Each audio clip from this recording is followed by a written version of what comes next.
You are listening to Lighthearted, the official podcast of the United States Lighthouse Society. My name is Jeremy D'Entremont. Welcome. Today is January 12th, 2023, and this is a special edition of Lighthearted. We're going to hear an interview with Jen Lewis of the Point Cabrillo Lightkeepers Association in California about some damage that was done there about a week ago by some incredibly big waves. Because this episode is so timely, I want to get it online as soon as possible, so I'm flying solo with no co-host this time.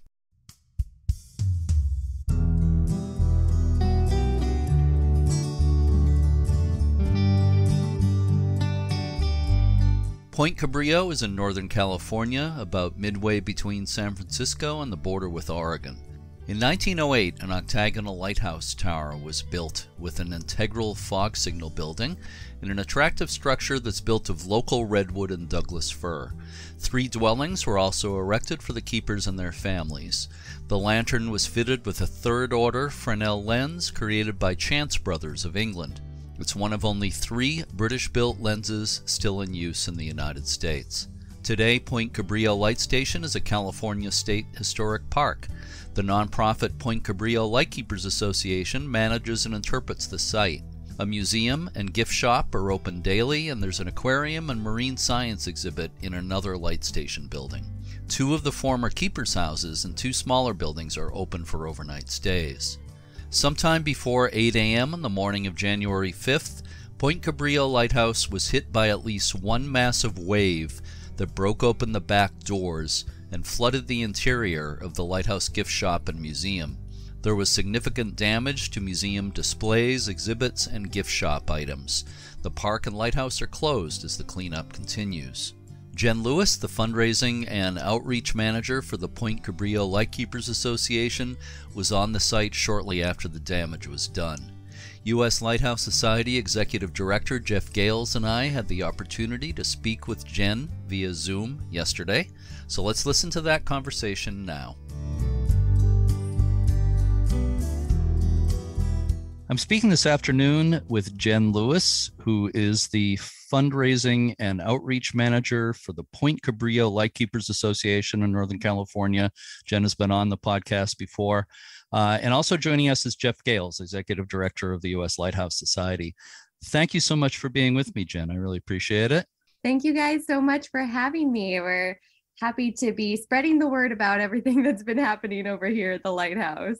Yeah, well, it's a fantastic place, and I wish we had some happy stories to tell right now about what's been going on there lately. Unfortunately, there's some not so happy stories that have been in the news, so I'm sure a lot of our listeners will know about this. But first of all, Jen, can you tell us what happened on the morning of January 5th?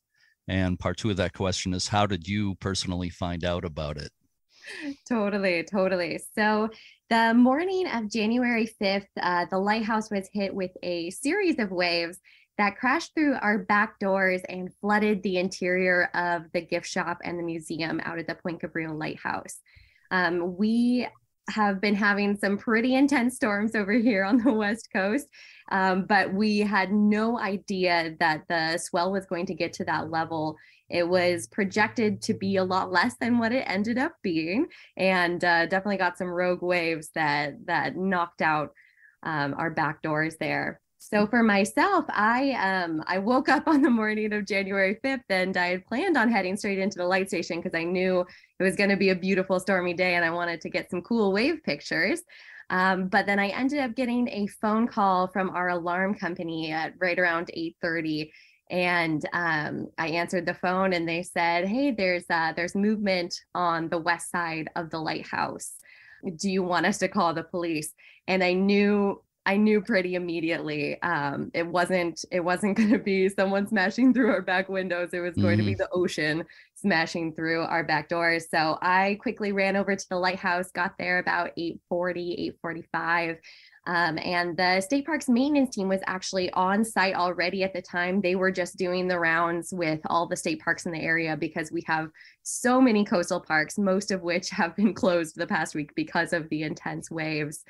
And yeah, they had already seen what had happened. So they were walking around, and I came in and disabled the alarm. And then pretty quickly I went straight upstairs because of course our beautiful third order Fresnel lens was one of my top priorities. So ran up the stairs to check on the lens. Everything was great with the lens, totally fine. It was not hurt in any way by the waves. But while I was up there, another set of waves came rolling in, and I was like, well, let me just get out my phone to record this, since I'm probably in the safest spot in the lighthouse I could possibly be. And then while I was recording those waves, they came up onto the bluffs, and then I heard the state parks folks down below me screaming, don't come down, stay up there. Wow. And I did. And the lighthouse was swamped once again, and the waves went all the way through to the front doors. And probably took a good chunk of our gift shop product out to sea with that one. So yeah, definitely a big surprise. It was not what I had been hoping to see arriving at the light station on Thursday morning. But we have had an incredible team of volunteers that has just put in so much hard work over the last week. It's impressive to really realize how strong of a community you have around you when something like this happens. Were you able to record on your phone or whatever, the wave action that hit while you were in the lantern room? Yeah. I recorded the start of it. And then once I heard them screaming downstairs, I got a little freaked out. And so I stopped recording before it actually hit the lighthouse. But it's a pretty impressive video of those waves just barreling towards our cliffs. We sit about 50 feet over nominal sea level, so it's pretty impressive wave action that actually hits the lighthouse. Could you give the listeners an idea about the terrain and about how unusual it may have been for a wave to crest over 50 feet and still have enough strength to take out your downstairs? That's pretty amazing. Can you give us a lay of the land? Yeah. So the lighthouse itself sits on about 50 feet above nominal sea level. So we were at high tide that morning, right around 9:15, I believe. But it wasn't even. We're not even technically in king tides right now. I think it was like around a 6 foot high tide. And yeah, so we sit pretty far back from the actual cliff. And then there's all these rocks out in front of the cliff as well. So for myself, I've been here at the lighthouse for 6.5 years. I have seen waves that hit those cliffs and you feel the spray of them, but that is the extent that I have ever experienced out here. To see those waves like that was absolutely terrifying. I just had no idea we could ever even experience those kinds of waves. We do have a little history with it, of course, but seeing that myself was it was breathtaking. It was beautiful, but really, really scary. Right. Yeah, it can be beautiful and scary at the same time, for sure. So as you just mentioned, there is some historical precedence for this kind of thing. Is that right? Does this happen before in history? Yeah, so since the lighthouse was first constructed 1909, we have 2 other instances of waves breaking through the doors on the backside of the lighthouse. One of them was Christmas Eve, 1928. Same kind of thing, just waves that pushed through those back doors. We don't have a lot of information on whether it broke the back windows as well, but it flooded the interior of that first floor once again, which is the fog signal building. And then again in February of 1960, we had another set of waves that broke through those back doors, also broke one of our windows, and completely flooded the fog signal equipment in there once again. Wow. So we have 2 instances in the past 114, or three now, I'm sorry, in the past 114 years. Right. Well, let's hope you don't have any more. I shouldn't say that out loud. Be careful. I don't want to jinx you. Yeah. So if I could just clarify something, you mentioned the state parks personnel earlier. Point Cabrillo Light Station is a California state park, right? But there's also a nonprofit organization which you work for that manages things there. Can you just explain a little bit about how that works? Yeah, absolutely. So we are a California State Historic Park. So the 300 acres of Point Cabrillo Light Station is owned by California State Parks. And then I work for the nonprofit, the Point Cabrillo Lightkeepers Association, which is the group that manages the maintenance and education out there at the light station. So we're the folks that have the volunteers in the gift shop. We run the vacation rentals out there at Point Cabrillo, and we also are responsible for all the museum exhibits and displays. So that's definitely one of the biggest things from the wave damage. Was it just completely ripped all of our museum displays off the walls and right onto the floor and covered in ocean water. So that's going to be one of our biggest tasks, along with, just the regular gift shop product that got a little soggy out there. But yeah, we have those two entities, and we also, of course, have the Coast Guard, because we still have our Fresnel lens.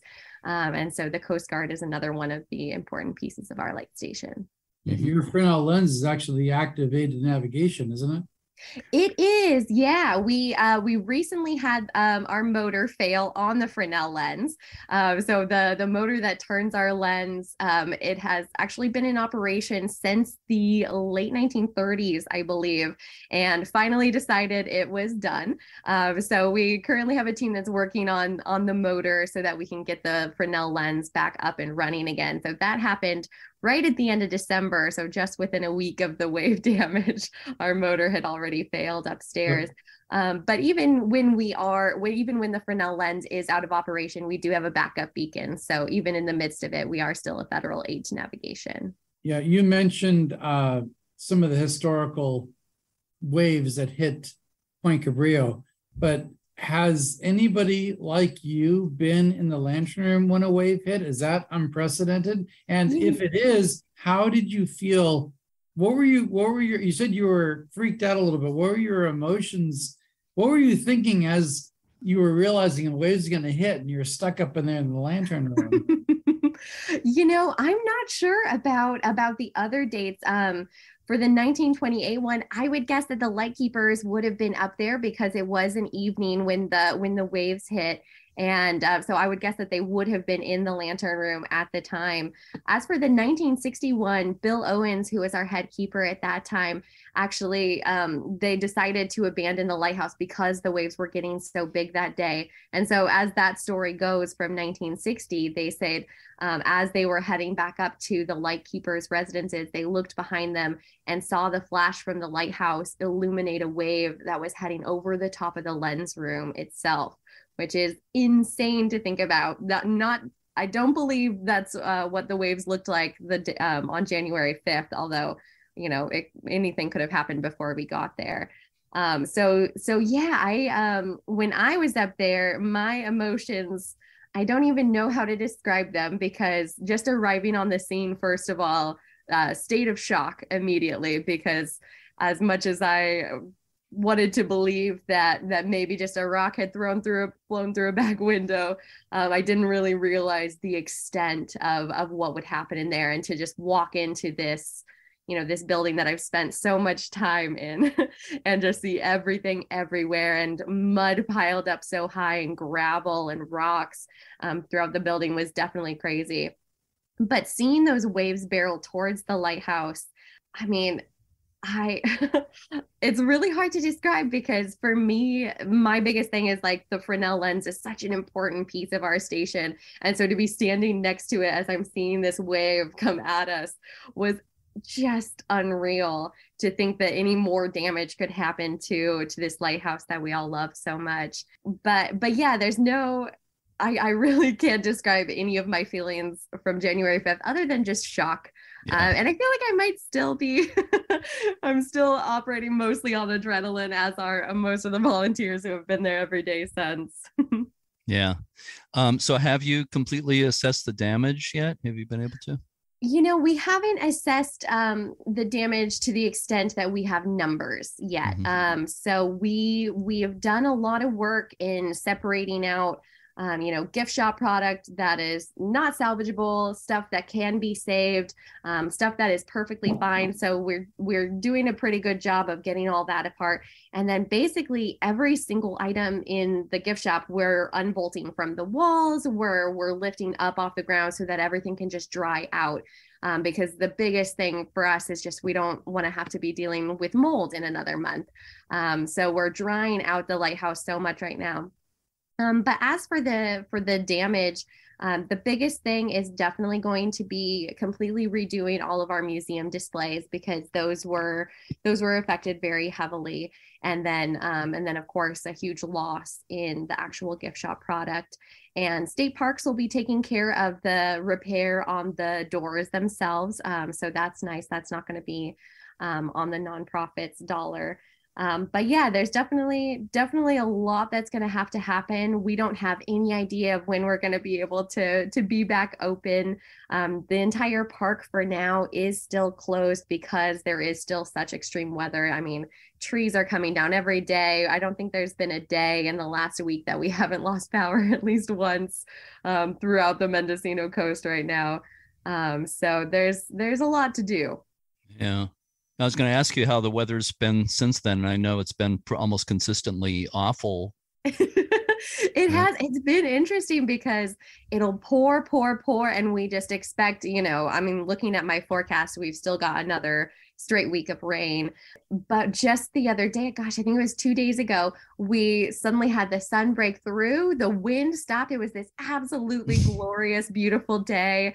And we're, finally like able to walk to and from our cars, like carrying all this muddy stuff, because we're unloading the lighthouse in this pouring rain and it's all blowing sideways into our faces. So yeah, storm is not over yet. We've still got some time before the storm is going to really be over. But thankfully the back doors are the plywood that we put up on the back is going to hold in case anything else were to happen. This is actually, you said the storm, we're not actually talking about a series of storms over the last couple of weeks, right? It's all one big storm system. Is that correct? One big storm system. Yeah. I don't know a lot about the specifics of it, but this has been consistent since, gosh, I think it really started up on the night of the 4th. That's when I really noticed the super heavy rains, but it's been since the beginning of the year. And historically, the Mendocino coast does get a ton of rain this time of year, but this is pretty different than it's looked for any year that I've lived here, for sure. Mm-hmm. How are things where you live? Is your home okay? Home is okay. Yep, home is good. Got a generator, so every time the power goes out, it comes right back on. So I feel very lucky. Mm-hmm. But yeah, definitely just drying out boots every time I come inside, because it's not stopping coming down. I'm looking out the window right now and seeing just a lot more rain blowing sideways. I'm just looping back to what your experience was in the Lantern Room and just watching a wave so big that it's cresting over 50 feet. I mean, I can't even imagine what I would be thinking. I mean, I would be fearing for my life. Yeah, terror. Yeah. Was it a series of waves at the lighthouse while you were up there, or was it just one big one? That wave when I was upstairs was one big one. So I saw it roll in, and then I saw it hit the cliff. And then at that point I was like, should I be standing next to this 3-ton lens made of glass when this wave hit? So I was about to head down to the next floor, and then I'm hearing the state parks guys on the first floor yelling, "Don't come down!" And so I'm just kind of like in this in-between point. You're like, frozen. Yeah. Oh, okay. Not sure what my next move is. Meanwhile, the state parks guys, are you watching them running for their lives? Well, they were inside the building.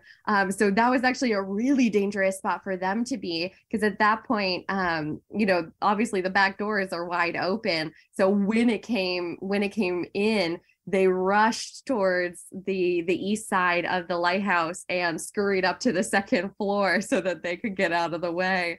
By the time it hit, the front door, it wasn't as powerful, but yeah, it was something, boy. Yeah, but there were no more waves of that magnitude after that, right? That's right. You had at least one before that, so you had at least two waves that actually hit the building. At least, yeah. It's hard to say. I wish we could know entirely, because the one that hit when I was up there, it didn't seem to have as much force. Like it seemed so crazy to me that any wave hitting the lighthouse could break through those doors. But the one that I saw seemed less so than the ones that must have come earlier, because when you see, I mean, gosh, walking in, the back door was way up against the east side of the building, and it was just like shattered and mangled. And then, you know, our model ship exhibit that just completely tipped over and just glass everywhere, but everything really was pushed up against the west side walls. And so you just have to think about like how much power that was. We have a cannon in there that's from the wreck of the 1850 shipwreck of the Frolic. And that cannon weighs about 1,100 pounds on its own, and it was pushed up against the other side. It's just amazing to think of the force of the ocean. A really, really good reminder to not turn your back on the ocean. Yeah. I always think of the quote by a lighthouse keeper, Kate Moore, who was in Bridgeport, Connecticut in the 1800s, who said, "The sea is a treacherous friend." That's how I think of it all the time. Exactly. We love it, but you gotta respect it for sure. For sure. The more, I'm sorry, I was just saying that the more and more we have issues with global warming and what's happening with the environment, the faster these types of events are happening. Even where our headquarters at Point No Point in Washington, we had extreme flooding, and I didn't expect to see that type of flooding for many years to come. But it's happening much quicker than we all thought, I think. Yeah. I mean, one of the biggest things that happened that I didn't even realize until a couple of days after the initial day was it took a chunk out of our cliff. I mean, we're pretty far from the actual cliff to the actual lighthouse itself. But when I walked up to the cliff once we finally got a calm day, I mean, a good 5 feet was just gone. Like you could just see how much it had torn off of that side. So the lighthouse is closer to the ocean than it ever has been before. So it's definitely something that we're going to be preparing for. Is we're probably going to see a lot more storms like this. And now that we're a little bit closer, and we're going to get a little closer with each storm. Approximately how close is it to the edge of the bluff at this point? Gosh, it's hard to say. I'm really bad at numbers like that. It's got to be at least like 30 feet from the bluff, 20 to 30 feet. That's not much. That's really not much. There is a lot of like the rocks outside, so that's just to the actual cliff, and then the rock plate that we have right outside.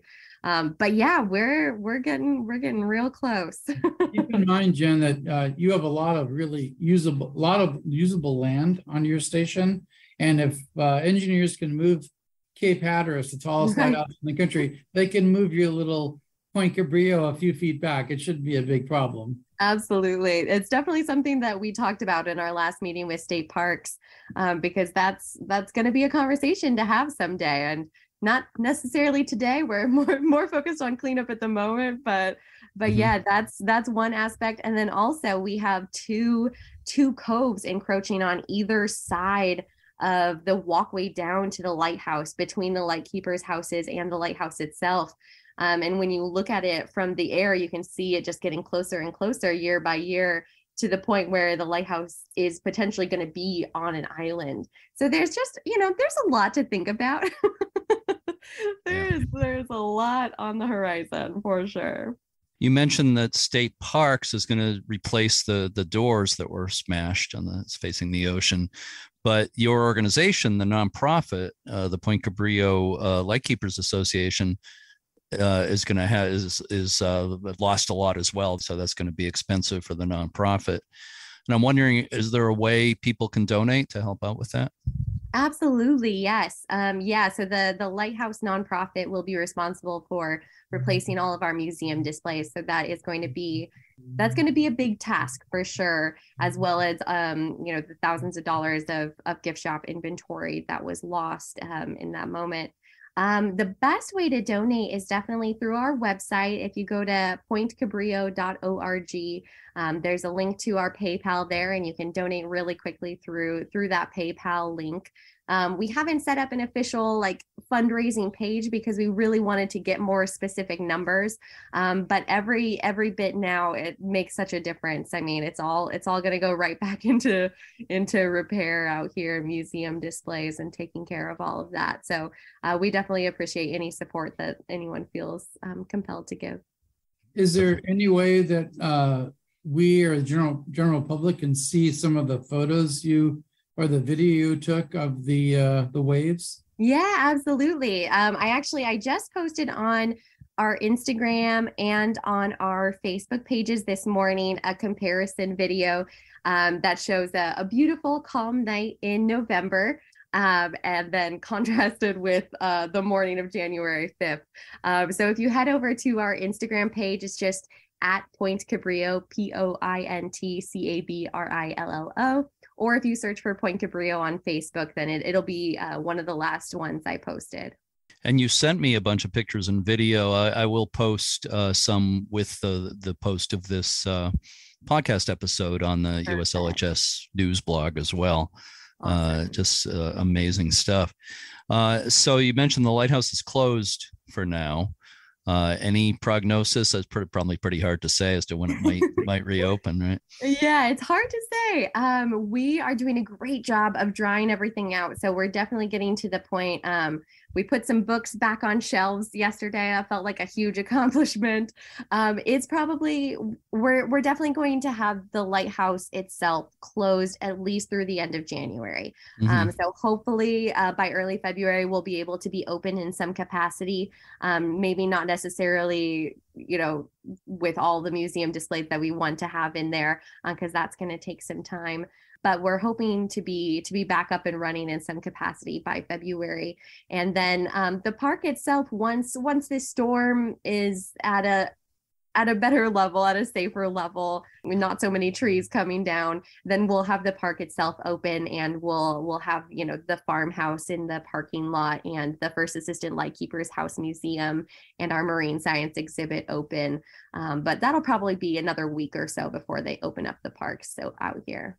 This had to happen. At least it happened during a relatively slow time for visitation. Total. Honestly, I was having that exact conversation. I'm like, well, January is that's when we get our fewest visitors. So if any month it was going to happen, why not this one? And you could look at the glasses half full, and now you get to have a nice fresh revamp of your museum and update everything. And absolutely. So there's a silver lining if you look at it. There for sure is. And that's honestly, it's something we've been talking about. The board of directors has talked about this for like the last year, about how much we wanted to update the museum display. So I guess the ocean just decided to speed up that process for us. And we're going to have a whole exhibit on the big waves at Point Cabrillo. And January 5th is going to be on there. Good. Jeff, you mentioned to me that the USLHS actually has an item on loan, I think, in the museum there. Clockworks. But Jen, we have a classical clockwork mechanism that was installed 15 plus years ago, but it was installed in such a way where it wasn't on a pedestal. Everything was mounted against the wall, and Jen has already confirmed that it's in good order. So we're happy about that. But we still might need to have somebody come and take a look at it, because you had so much saltwater intrusion. Yeah, just that moisture level might affect the artifact. So we might have to send somebody out there, but that's for another day. Yeah. Yeah, we're thankful. I mean, it's right by the front door, so it's on the farthest east side of the building. And when we look at, the mud along the walls there, the water didn't come up nearly as high in that room. So thankfully that piece of equipment was totally fine. And honestly, most of the important stuff that we have in there got saved in one way or another, whether by resting on a shelf or being pushed into a certain corner. Most of our really important artifacts and exhibits in there made it through.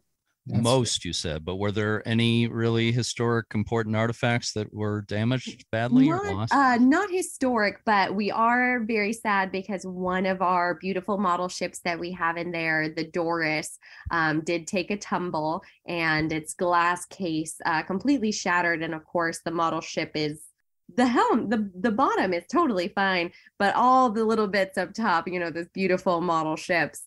So it needs a little work. It's possible that it might come back together. It was a model of the Doris, which was a dog hole schooner that brought logs up and down the coastline. And we would love to continue to have it in our museum. So we're hoping to get it repaired. But thankfully, the model ship that we have of the Frolic, which was the 1850 shipwreck, that one slid all the way to another part of the room and came off of its pedestal, but somehow lodged itself along our little snack bar where we have all of our little like chocolates and trail mix and things like that. And that held it up. Like when I came in and saw that it was still standing, I was like, oh, thank God we got the Frolic still. That would have been a huge loss for sure.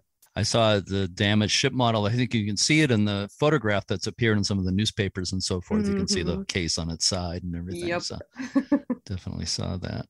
I was looking at the website earlier today and I saw there's a VR tour of the interior of the building before the wave, obviously. But yes. That's pretty cool. If people want to check that out, go to pointcabrillo.org and look for the VR tour. I thought it was absolutely. Yeah, it's a really cool tour. It takes you all the way through the museum, through the gift shop too, and you can actually zoom in and read all the displays that we have in there. We have a similar one for our First Assistant Lightkeepers House Museum as well, and it's just really cool to see what it's supposed to look like. Mm-hmm.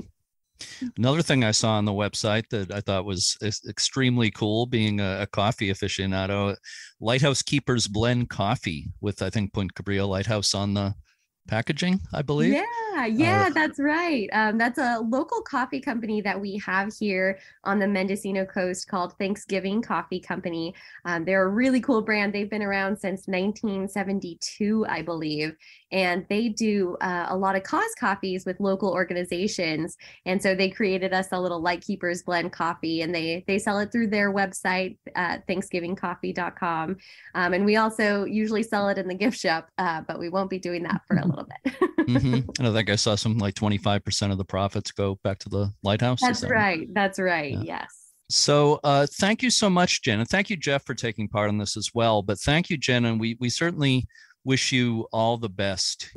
One time or another, a lot of Lighthouse organizations go through things along these lines. It's actually happening at several places right now, including Point No Point, where Jeff works in Washington, and over here in New Hampshire, we had a terrible storm before Christmas, did some damage at our local lighthouse near Portsmouth, New Hampshire here, et cetera, et cetera. So hopefully these things don't happen with so much regularity going forward, but it's something we all have to address and think about. There will be ongoing conversations about preparing and so forth. But for the short term, just good luck with the recovery from what happened. And good luck with the weather there. I hope the rain stops really soon. Me too. And keep in mind, Jen, that you're now part of history. You had those 2 rogue waves in the past. You now are personally connected to one of the probably the biggest that have hit the lighthouse. And you were in the lantern room. That's unprecedented. What a moment. Well, I think Jen was already part of the history there very much. That's true. But you're part of the storm history, which is really exciting. Yeah. So thank you very much, Jen. I really appreciate it. Thank you guys so much. And thanks for getting the word out about it, because it's the more eyes we can get on it, the more funds we can raise and things like that. So we really appreciate the U.S. Lighthouse Society taking the time for this.